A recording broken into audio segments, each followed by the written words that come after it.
आप सुन रहे हैं एजी एंटरटेनमेंट की धमाकेदार प्रस्तुति।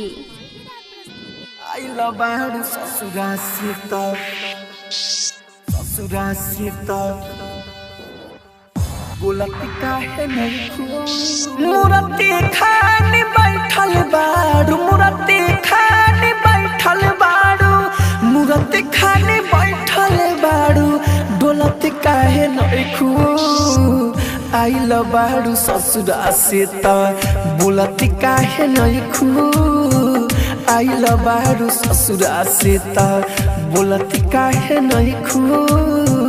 आइल बाड़ू ससुरा से त मुरती खाने बैठल बाड़ू, मुरती खाने बैठल बाड़ू, डोलत काहे नइखू आइल बाड़ू ससुरा से त बोलत काहे नइखू आइल बाड़ू ससुरा से त बोलत काहे नइखू आइल बाड़ू ससुरा से त आइल बाड़ू ससुरा से त mix by AG recording studio. ससुरा से त बोलत काहे नइखू सुंदरपुर नेपाल, आइल बाड़ू ससुरा से त ससुरा से त बोलत काहे नइखू पहिले त हंसी नहीं हट तारा ओठ से, पहिले त हंसी नहीं हट तारा ओठ से, पहिले त हंसी नहीं हट तारा ओठ से, बाड़ू उदास बहुते बोल कौन चोट से, बाड़ू उदास बहुते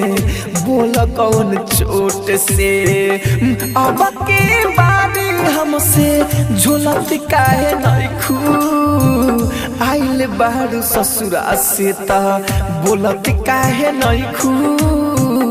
आइल बाड़ू ससुरा से त बोलत काहे नइखू आइल बाड़ू ससुरा से त आइल बाड़ू ससुरा से त mix by AG recording studio. से त बोलत काहे नइखू सुंदरपुर नेपाल, आइल बाड़ू ससुरा से त ससुरा से त बोलत काहे नइखू राहुल राजधानी के बसल बाड़ू दिल में, राहुल राजधानी के बसल बाड़ू दिल में, राहुल राजधानी के बसल बाड़ू दिल में, अमित आशिक नहीं छोड़ी है मुश्किल में,